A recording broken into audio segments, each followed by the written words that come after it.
नमस्कार।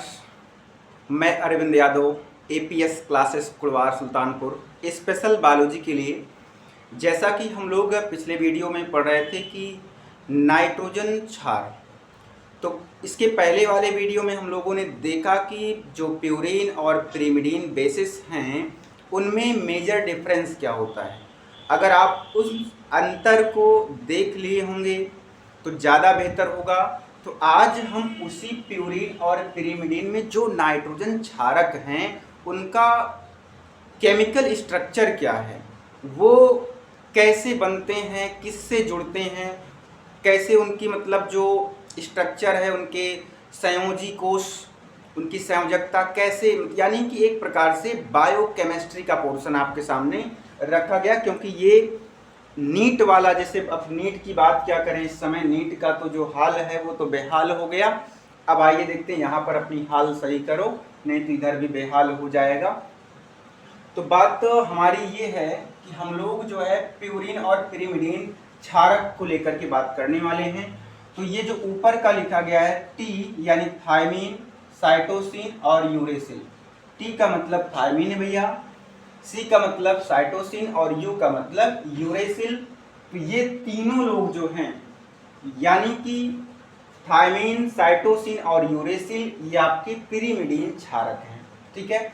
और नीचे के दो लिखे गए एडेनिन और ग्वानिन। तो ये जो एडेनिन है और ग्वानिन हैं ये आपके जो है प्यूरीन क्षारक हैं या प्यूरीन बेसिस हैं। तो हम बात को समझेंगे, इनका आईयूपीएसी नाम क्या होगा, इनका रासायनिक नाम क्या होगा, वैलेंसी। तो एक मोटी बात करते हैं, जैसे इसमें आपको कार्बन, ऑक्सीजन और नाइट्रोजन, ये तीन आपको मिल रहा है। जैसे कार्बन की जो वैलेंसी होती है वो 4, नाइट्रोजन की जो होती है वो 3, ऑक्सीजन की जो है वो 2 है और हाइड्रोजन की जो है वो 1। तो ये आपको याद रखना है, आप बड़े अच्छी तरह से जानते होंगे, निकाल भी सकते होंगे। इसका इलेक्ट्रॉनिक कॉन्फ़िगरेशन से बैलेंसी कैसे निकाली जाती है वो सारी बातें आप कर लिए होंगे। तो पहला है थायमीन के बारे में बात करते हैं। तो थायमीन का देखिए, कार्बन की संयोजकता 4 है, तो आप काउंट कर लीजिए 2, 1, 3, 1, 4। तो यहाँ पर कुछ नहीं जोड़ना है। इस कार्बन में देखिए, इस वाले कार्बन का पहले तो देख लें पोजीशन। तो 1 यहाँ पर पोजीशन लिख लें, कौन से कितने पोजीशन पर क्या है, कितने नंबर हैं। तो ये हो जाएगा आपका 1, 2, 3, 4, 5 और 6, ऐसे ही सब में। तो यहाँ पर पहला 1, 2, 3, 4, 5 और 6 है। तो ध्यान ये रखना है। तो 5वें कार्बन पर आते हैं, तो 5वें कार्बन में जो है आपका 2 बॉन्ड तो इधर पूरा हो गया, एक इधर 3 हो गया। तो कार्बन की कितनी वैलेंसी 4 होती है भैया। तो एक हाइड्रोजन को यहाँ पर आपको जोड़ना पड़ेगा। अब देखिए, एक मतलब 2, 1, 3, 1, 4 पूरा हो गया। हाइड्रोजन का 1 होता है तो वो भी इसके साथ सजिया वाला काम कर लिया, यहाँ पे पूरा हो गया।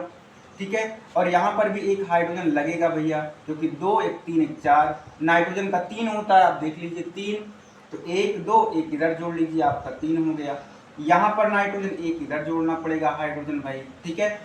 तो अब मुझे लगता है कि आपका जो थायमीन का स्ट्रक्चर है वो कंप्लीट हो गया। तो इसका आईयूपीएसी नाम क्या होगा भाई। देखिए, पहले 1, 2, 3, 4, 5, 6, 2 और 6 पर, दूसरे और 6वें कार्बन पर ऑक्सीजन जुड़ा हुआ है, यानी कि 2, 6 डाईऑक्सी पिरिमिडीन। ठीक है ना, पिरिमिडीन। तो यानी पिरिमिडीन क्यों लिख रहे हैं, क्योंकि ये पिरिमिडीन क्षारक है, इस वजह से। अब भाई देखो, दूसरे पर और 6वें पर, दूसरे कार्बन और 6वें कार्बन पर क्या ऑक्सीजन, तो ऑक्सी हो गया 2 बार है, मतलब एक यहाँ पे, क्या तो डाई लिखा गया, पिरिमिडीन क्षारक, इसलिए 2,4,6 डाईऑक्सी या ऑक्सो पिरिमिडीन, ये आपका हो गया। अब आते हैं साइटोसिन के पास। तो यहाँ पर आप देख पा रहे होंगे, यहाँ पर एक डबल बॉन्ड होना चाहिए भाई। अगर डबल बॉन्ड करते हैं तो ज़्यादा बेहतर मुझे लगता है यार। डबल बॉन्ड वहाँ पे होना चाहिए था, ये गड़बड़ हो गया है, तो यहाँ पर ये डबल बॉन्ड रहेगा। ठीक है। अब देखिए, इसके साथ इसका नाम, कार्बन की बैलेंसी यहाँ पे 1, 2, 1, 3, 1, 4। यहाँ पर इस नाइट्रोजन की कंप्लीट है भाई। पहले 1, 2 3 4 5 और 6, यहाँ पर भी कर लें 1 2 3 4 5 और 6 हो गया। तो इसकी बैलेंसी जो एक कम पड़ रहा है, हाइड्रोजन जोड़ लो, यहाँ पर एक कम पड़ रहा है, यहाँ पर एक कम पड़ रहा है, जोड़ लीजिए। और यहाँ पर मुझे लगता है 2 और 1 3 पूरा है, कोई दिक्कत नहीं है।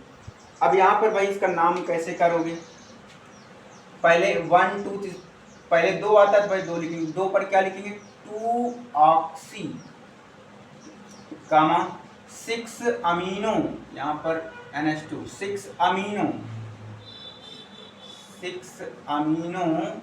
क्या हो जाएगा, ये पिरिमिडीन की प्यूरिन भाई, पिरिमिडीन, क्योंकि क्षारक किसका है, पिरिमिडीन का है, तो ये इसका नाम हो गया। ठीक है, यहाँ पर इसका नाम देखो, थोड़ा सा ध्यान रखिएगा। अब यहाँ पर अभी दिखाते हैं, तो 2 ऑक्सी, 2 पर ऑक्सी जुड़ा है, उसके बाद 6 पर अमीनो ग्रुप है, फिर उसके बाद पिरिमिडीन, तो आपका हो गया ये साइटोसिन का IUPAC नाम। ये साधारण नाम, आपको ये बातें बिल्कुल समझ आ रही होगी, स्पष्ट कन्फर्म। तीसरे पर आते हैं भाई, यहाँ पर एक जोड़ दीजिए हाइड्रोजन, यहाँ पर एक हाइड्रोजन, और यहाँ पर एक जुड़ेगा और इसके साथ भी एक जुड़ेगा, क्योंकि भाई 1 2 एक जुड़ेगा तभी 3 होगा, ये ध्यान रखिए इसको। तो यहाँ पर देखिए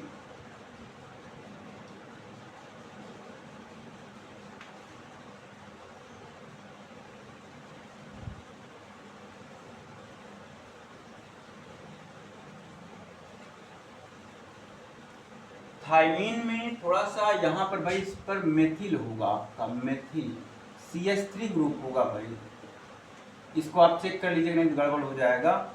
यानी 2,6 डाई ऑक्सी, पहले तो 5 मेथिल करना, इसका नाम एक बार फिर से चेक करो भाई, फिर से, यानी 5 मेथिल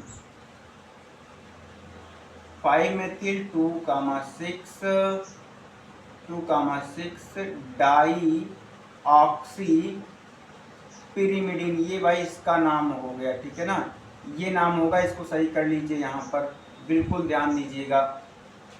मेथिल रहेगा 5 पर, ठीक है, 5 मेथिल 2,6 डाई ऑक्सी पिरिमिडीन, उसके बाद ये, इसके बाद ये वाला नाम करेंगे तो 2,6 यानी 2,6 डाई ऑक्सी पिरिमिडीन हो जाएगा इसका नाम। ठीक है, इस वाले तीसरे का यूरेसिल का नाम हो जाएगा।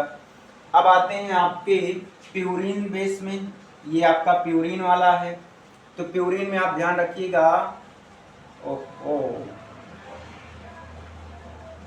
प्यूरिन में आप ध्यान रखिए थोड़ा सा, तो यहाँ पर एक हाइड्रोजन जुड़ेगा, ठीक है, और यहाँ पर मुझे लगता है एक हाइड्रोजन यहाँ पे जुड़ना चाहिए, और नाइट्रोजन का एक हाइड्रोजन यहाँ पे जुड़ना चाहिए। 3 देख लीजिए, 3 और 4 इस कार्बन का 4, इस नाइट्रोजन का 3, सबका मतलब ऑक्सीजन का 2 होना चाहिए।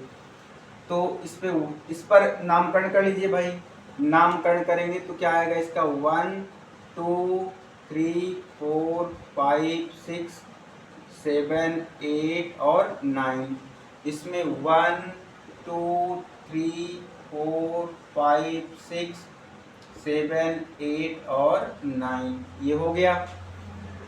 तो इसमें देखिए कोई क्रियात्मक समूह जुड़ा है कि नहीं, बिल्कुल जुड़ा, एक पर अमीनो, यानी क्या हो जाएगा भाई 6 अमीनो,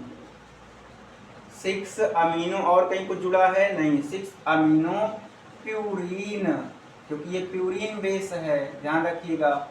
इसका नाम यहाँ पर एक हाइड्रोजन जोड़ना पड़ेगा, जोड़ दो, एक यहाँ पर सही है, यहाँ पर एक जुड़ेगा और यहाँ पर एक हाइड्रोजन जुड़ेगा। ठीक है, तो अब देखिए 2 पर अमीनो है और 6 पर ऑक्सी, यानी कि 2 अमीनो और 6 ऑक्सी प्यूरीन। ठीक है ना, ये इसका नाम है। आप बिल्कुल, आपको ये बात बिल्कुल स्पष्ट हो गई होगी। NH2 को क्या बोलते हैं, अमीनो ग्रुप, और ऑक्सीजन को ऑक्सी ग्रुप कहते हैं इसको। ठीक है, तो आपका ये जो नाइट्रोजन बेस का स्ट्रक्चर है, तो जब ये शुगर से भाई जुड़ेगा, शुगर से, तो इसका भाई 9वां जुड़ेगा, और इस वाले का कौन सा जुड़ेगा, तीसरा जुड़ेगा। मतलब अगर प्यूरीन क्षारक जब शुगर से जुड़ेगा तो तीसरे पोजीशन से जुड़ेगा यहाँ से। अगर प्यूरीन क्षारक जुड़ रहा है तो वो जो है वो आपका 9वें पोजीशन से जुड़ेगा शुगर से, और उस बॉन्ड का नाम क्या होगा? उस बॉन्ड का नाम होगा एन ग्लाइकोसिडिक बॉन्ड होगा। तो यहाँ तक बातें आपको स्पष्ट क्लियर समझ आ गई। तो आप नेक्स्ट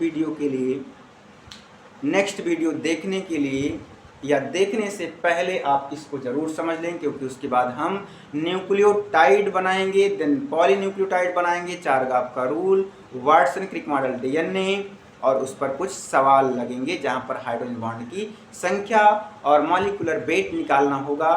तो आप पहली बार चैनल पर सब्सक्राइब कर लें। जय हिंद दोस्तों।